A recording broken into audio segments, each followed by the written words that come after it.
Welcome to History Where It Happened. Today's episode is from beautiful and historic Old Bennington. Many of the events that happened here and the people involved in those events were instrumental in the founding of Vermont. I hope you enjoy the show. For over 100 years, New York claimed all the way to the Connecticut River as the easternmost boundary of New York. But in 1749, the governor of New Hampshire, Benning Wentworth, decided that he could charter land all the way 20 miles east of the Hudson River, which is modern-day Vermont. So in 1749, he chartered the first town in what became Vermont. It was the first town of about 125 or even more. That town was Bennington. He was kind of an arrogant guy, named it after himself. But these were paper towns. They were absolutely no settlers here because the French were in the north, the English were in the south. This was no man's land. But then the French and Indian War broke out. The British drove the French forces from North America, and this whole area was safe for settlers after 1760.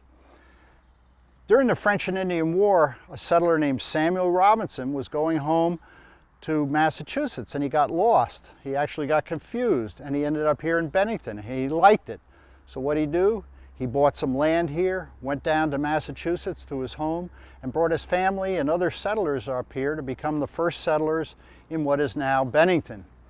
And Samuel Robinson's first house was right here. It was actually a log cabin. However, in 1764, the King of England ruled that the border between New York and New Hampshire was to be the Connecticut River. Well, the local settlers here said, wait a second, that's in the future. What about us? We bought our land from a legitimate governor of New Hampshire, Benning Wentworth, and now New York wants us to basically pay twice for the land. So this dispute continued for 3 years, and finally the settlers got so upset they sent Captain Samuel Robinson to England to plead the case of the settlers here. Samuel Robinson died while in England, pleading the case before the Crown. However, he was successful after he died, and he's buried in England. After he died, the king did rule that New York was to cease issuing new patents until the Crown's wishes are known. The other interesting thing, while he was in London, his wife was here defending against wolves, which really shows you why this area was known as the northern frontier. And the other interesting thing, when he came from Massachusetts with his family, one of the people in the family was Moses Robinson, his son. Moses Robinson went on to be a governor of Vermont and grew up in this same environment of the northern frontier. Now let's go see what happens in the next 3 years after 1767. Even after 1767, for the next 3 years, there were land disputes. So New York and New Hampshire decided to have trials in New York to determine whose title was valid, New York title or New Hampshire title. Well, in preparation for that trial, the settlers here turned to a settler from Connecticut. That mausoleum there is the mausoleum of John McCullough, former governor. But actually in the 1770s, that was the home of the settler, Ethan Allen, and that's who they turned to protect them against their rights at that trial. Now Ethan Allen, as he would say and boasted, he didn't mind drinking. And the place that he drank was right next door at the Catamount Tavern. And now let's take a walk up there and we'll talk about the importance of the Catamount Tavern in the history of Vermont. We are now at the Catamount Tavern statue. The Catamount Tavern was where Ethan Allen and all the settlers used to drink. We are standing about where the people are in the image taken in the late 1870s, just before it burned down. It was the Catamount Tavern where he organized the Green Mountain Boys to fend off New York. The Catamount Tavern became the headquarters of the Green Mountain Boys for 5 years, about 1770 to 1775. It was from the Catamount Tavern that Ethan Allen used to dispatch Green Mountain Boys up and down the west side of what is modern-day Vermont. These Green Mountain Boys would harass settlers, they'd burn their cabin, they'd hold mock trials, they'd send them back to New York. They never killed anyone, but they came pretty close. They were almost thugs. The New York governor called them the Bennington Mob. One of the tactics used to harass New York settlers or sympathizers would be to hang people in chairs, as shown in this Roy Heinrich image from 1935. The Catamount Tavern used to be called Fay's Tavern or the Green Mountain Tavern, but the Green Mountain Boys caught a catamount, extinct species of the panther or cougars, stuffed it, and since it was snarling, they had it facing New York. Even today, you can see in this statue that the catamount is snarling and it's facing west towards New York. It was here at the Catamount Tavern in 1775 that a small group from Connecticut and Massachusetts came and asked Ethan Allen to muster his Green Mountain Boys and go north about 80 miles from here and capture Fort Ticonderoga because George Washington needed the cannon. So Ethan Allen left here on May 5th and headed north about 80 miles. He would recruit as he went. All he had to do in recruiting was to say, "Allen needs you a tie," and that's what the recruiters said. So he finally ended up with 250 Green Mountain Boys on the shore of Lake Champlain. He crossed Lake Champlain on the morning of May 10th, and captured Fort Ticonderoga at 4 a.m. in the morning, and that was America's first victory. Those cannon were eventually taken to Boston and used to drive the British out of Boston. So Fort Ticonderoga was captured by Ethan Allen on May 10th, 1775. From 1775 until 1777, 3 years, Fort Ticonderoga remained in American hands. But in 1777, Gentleman Johnny Burgoyne went to the King of England and said, "I have a plan to split the colonies. I'll bring about 10,000 people down from Canada, down Lake Champlain, the Hudson Valley, recapture Fort Ticonderoga, and move on to Saratoga and to Albany. My friend General Howe will come up from New York and we'll meet in Albany, we'll split the colonies."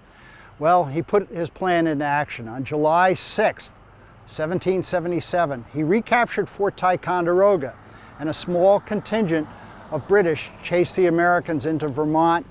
The Green Mountain Boys stopped them at the Battle of Hubbardton, and that small contingent of British rejoined the main group headed south. The next day, July 8th, there was a convention going on in Windsor. Well, once they heard that Fort Ti had folded, the convention signed the Vermont Constitution. They disbanded, created a Council of Safety, and went down into Manchester. There was panic in Manchester. So in Manchester, Ira Allen sent a letter to New Hampshire requesting help. Within 3 weeks, General John Stark from New Hampshire brought about 1,000 militia, some say a lot more, from New Hampshire into Manchester. In Manchester, Stark defied George Washington and brought his troops south to Bennington. Why Bennington? Because this was the storehouse for the Northern Army, and that storehouse is where the monument is today. But why was the storehouse here in Old Bennington, or Bennington? Well, this was the main north-south route in those days. This was the original Route 7, if you will, from Long Island Sound to Montreal to Burlington. This road over here was the main east-west stage route from Albany to Bennington to Brattleboro to Boston, so it was a logical crossroads. Then you also had the fact that the monument and the original storehouse was up on a hill, so it was easily defendable, and there were farms up there where they could bring cattle and store them because Burgoyne was running out of food. There was also a small contingent of Green Mountain Boys at the Catamount Tavern. So John Stark came south and brought his troops here to Bennington. This scene looks very peaceful now.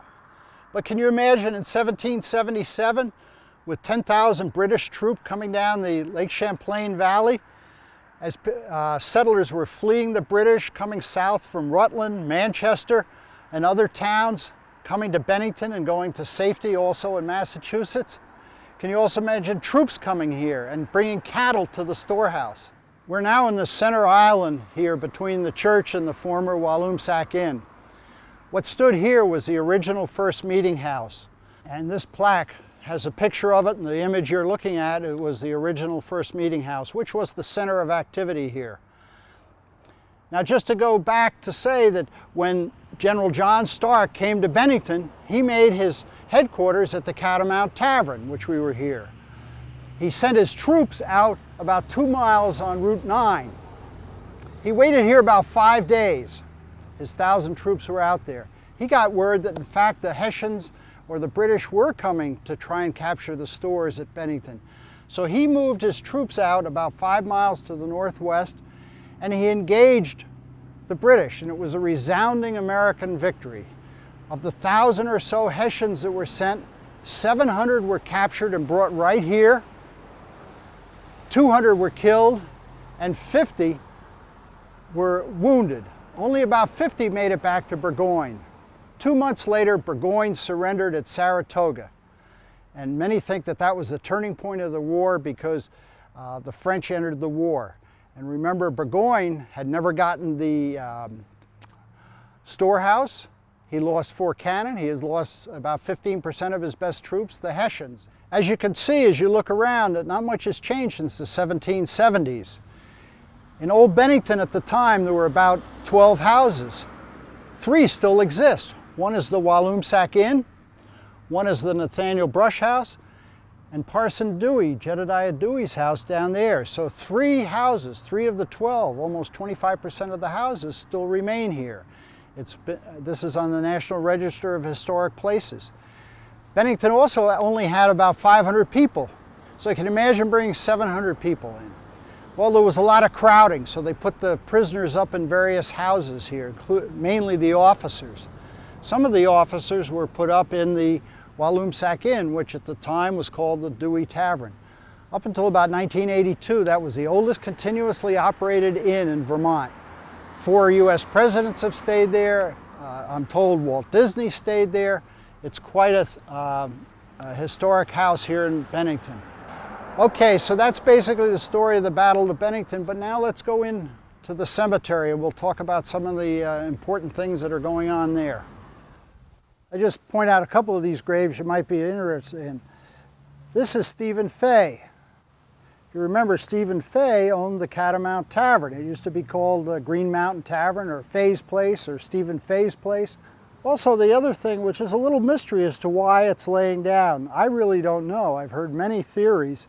Some think it's laying down because his bones are actually under the church when they built the new church after tearing down the original meeting house here. But let's go down to another person who had a big role in the Revolution. Now we're visiting right here the grave of Isaac Techner. Isaac Techner, fascinating person. He was sent here by George Washington, here being Bennington, to build up the storehouse, which was up where the original storehouse, which is where the Bennington Battle Monument is today. He was so successful that actually Burgoyne made Bennington a target of his Brunswicker and Hessian troops. The interesting thing is, and maybe to hopefully you, he was born in New Jersey and went to Princeton. He and the Green Mountain Boys didn't get along. They called him Jersey Slick. But he was able to go on and become a governor of Vermont, which shows you can have a pretty good path to fame if you have education and so on. But another path to fame was Ethan Allen, who never went to college, and he was more of a flamboyant ruffian and so on. So there were 2 paths to fame. Now let's go further down into the cemetery. We're about halfway down the cemetery, and if you notice as you look around, there are no graves here. This is a mass grave. There are Brunswicker and Hessians buried here, and there are also Americans, the colonists. These were the people who died, the prisoners who were brought back to the old meeting house, and they just put everybody together. That custom has changed over the years. You go into the Civil War later, you wouldn't bury a northerner with a southerner, so on, and later in World Wars it was always by country. But you can see on this side, and I'll just move over here a little, you can see here the German names. And I understand that there are at least 29 Germans buried here. There may be more, plus the Americans, so there's probably a total of over 50 here, but the estimates vary all over the lot. On the other side are the Americans. And every year, the reenactors, when they have Bennington Battle Day, which was August 16th, these are the people that died at the Battle of Bennington. The reenactors come down here and give a salute to both sides during that reenactment. We are now at the Bennington Battle Monument. I hope you appreciate why I came here last. I think it's important to understand why this monument is here. And it is here because of the supply depot being here. There were also cattle here. Burgoyne never got here. He never captured it, and it was very significant because when he moved to Saratoga, he never got these supplies. It is the tallest man-made structure in Vermont and is managed by history buffs who can answer many, many more questions than I can. Remember, the original north-south road went through here, so Ethan Allen would have passed right here and headed north many a time with his Green Mountain Boys, and he also passed here on the way to Fort Ticonderoga. That statue is of Seth Warner, who was head of the Green Mountain Boys at the time of the Battle of Bennington, and whose troops marched all night from Manchester the night before to beat off the British reinforcements that were coming. Hence he was a hero, and hence the statue.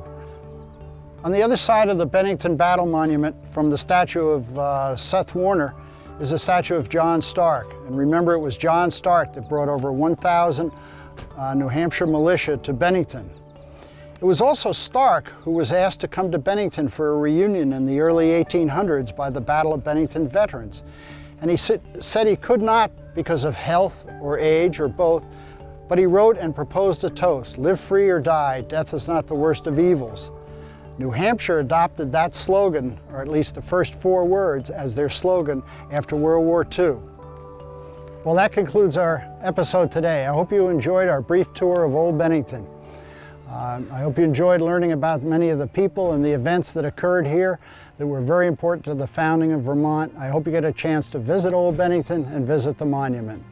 Thank you very much, and I hope to see you next time.